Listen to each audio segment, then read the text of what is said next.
It was my first day in the Air Force, and someone told me, yeah, you can't spell lost without LT. Hey guys, I'm Dr. Liz Moyer, and I also happen to be in the Air Force. No DoD endorsement, but I do want to share an amazing resource that some of our fellow officers made. This video is for two audiences.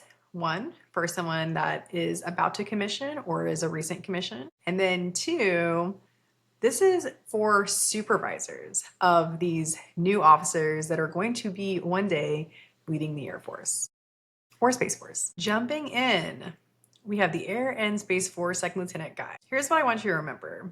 When you are faced with a problem, you have two choices. You can contribute or you can complain. This document was made by people who wanted to contribute, who wanted to leave a legacy for officers coming behind them to have a little bit more information as they come. We have an awesome little welcome letter, and then it jumps into the table of contents. It breaks it up into a couple of sections. So you've commissioned, but you haven't gone active duty. We would say EAD. Got some great information there. Then, hey, I've made it to active duty. What the heck is going on? And then it completes with some references, both online, in person, and finally, your recommended reading list. For the supervisors that have new officers coming in, remember the stages of learning. You start with unconscious incompetence. You don't know what you don't know. And then with time, you'll transfer into the conscious incompetence where you know you don't know everything.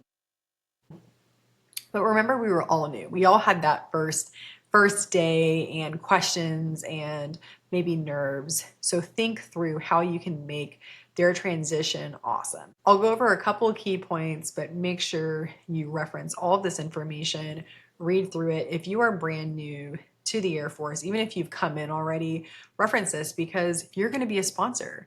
You can help someone that's 6 months, a year behind you and make their experience so much better than what you have. Also, this entire series is meant to give back to Air Force officers and Air Force civilians and enlisted. If you find this helpful, please subscribe and share with others. If we're going through our checklist, which welcome to the military, we love checklists for sure.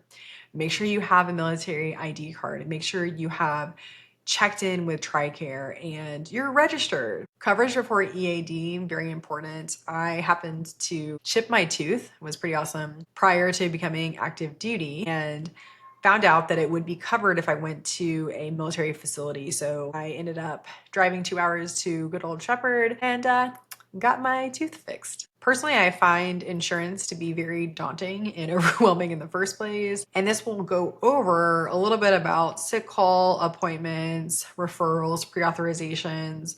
You will want to go to some of the resources at the bottom, which have more websites on where do you check your records or where do you look for your referrals because they're not all in the same place. I wish they were, but there you go. A key thing to remember, if you are moving, especially for your first time, but every single time, you want to have money set aside.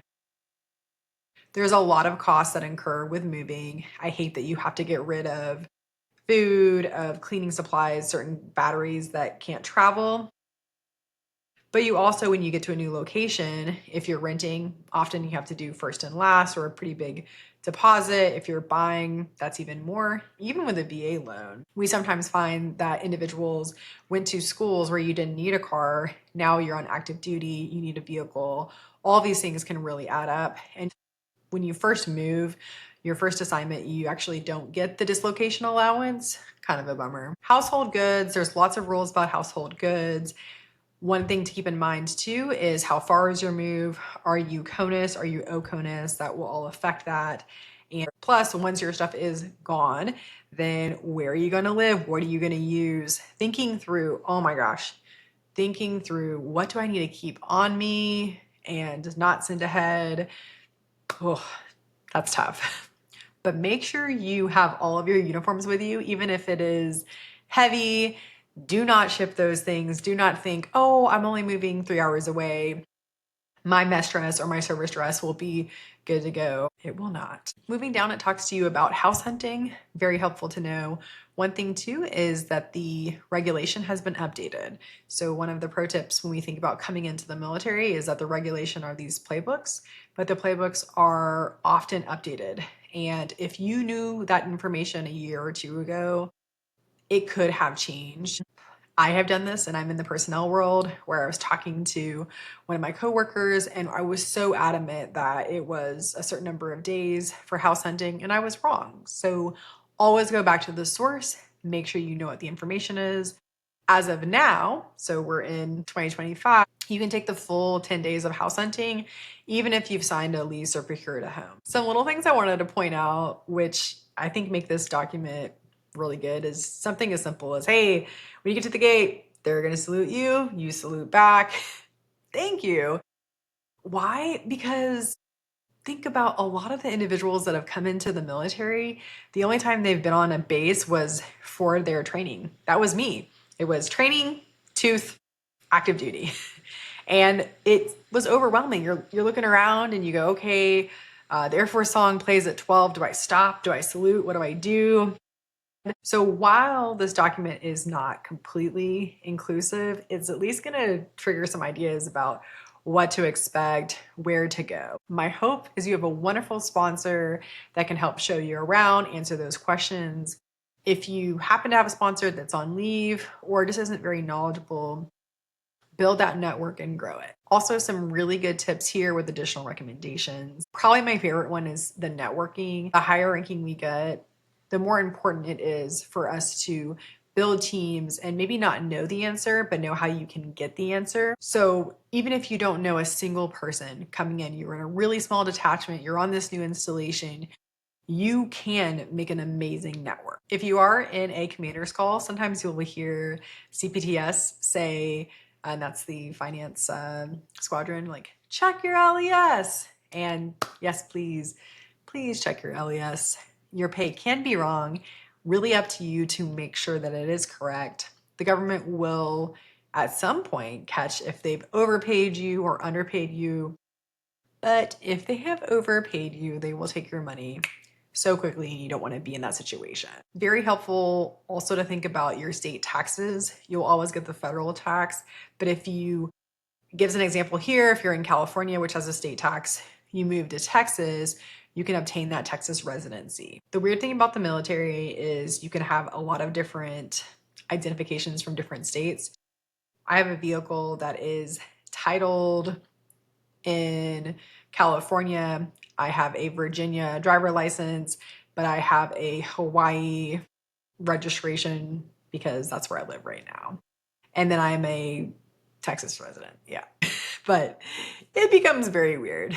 It also gives a nod to the blended retirement system and to TSP. It gives you further resources on where to look for that, how to invest, and make sure that you're set up just from the beginning. Two amazing resources that hopefully your commissioning source talked to you about was that you are eligible for the GI Bill and then tuition assistance. They do have some stipulations and rules, but you can get with the Education Center and some of the resources below to really sort through that and know when you can use it and how. Finally, you have your references where it goes over some of those key websites that you're looking for central information. I remember first coming in and thinking, well, where is there a Google for the Air Force? And the answer is kind of. You have a couple of locations where a lot of information is compiled. For example, the Air Force portal, not the most user-friendly, but it has a ton of content. My FSS, that is going to be where a lot of your records are, your personnel records. The Defense Travel System, when you go on a trip, a TDY, that's what you use for it. DTS, the first time you do it, it's a wild adventure, but I promise you it's getting better. EPUBs, that's where you can find regulations. A couple of regulations I wanted to make sure I understood was the dress and appearance. And the other one was leave. Think about it. You go somewhere and you return on a Sunday. Do you have to take leave? Right now, the answer is no. And finally, the base resources. I'm amazed at how many people can be on a base for 2-3 years and maybe never step foot in the fitness center or go to check out the commissary. These are all resources, once again, that are for you and you can take advantage of. They do mention your officer assignment team, the OAT, and that's helpful because I remember thinking, who controls my career? How does this work? And you'll learn it all. But once again, that recognition to maybe ask more questions to your sponsor about how things work. If you're a nerd like me and you want to read something, you want to better understand the bigger picture or maybe the small picture of how everything works together, really like these documents. I will say the first time you look at them, it's kind of daunting because you don't really have context. 2 tips for this. One is put it into some type of AI tool. Probably the best ones would be Notebook LM or Perplexity, but you could also put it in something like Claude or ChatGPT and just say, "Can you explain this to me like I'm 5 or 10?" At least that's how I ask it to help me. But it's another great opportunity when you're talking to a sponsor, a supervisor, or your peers to say, "Man, I read this brown book and it seems helpful, but how come we don't have a blank book for the officers?" And it sparks a great conversation and you can learn from each other. Everyone has their first day of work and their first day in the Air Force. But the good news is there's a ton of resources.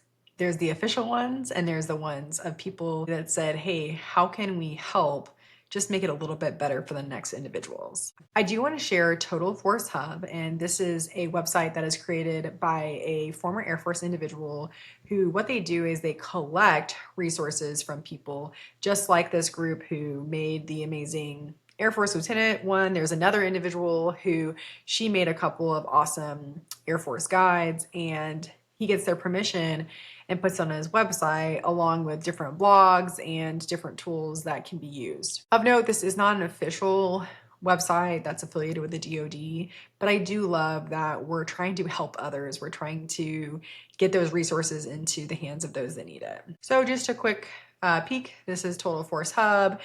And as an example, you can click Mastering the Art of Narrative Writing, a guide for airmen. It's got the guide right here. You can download both of these guides.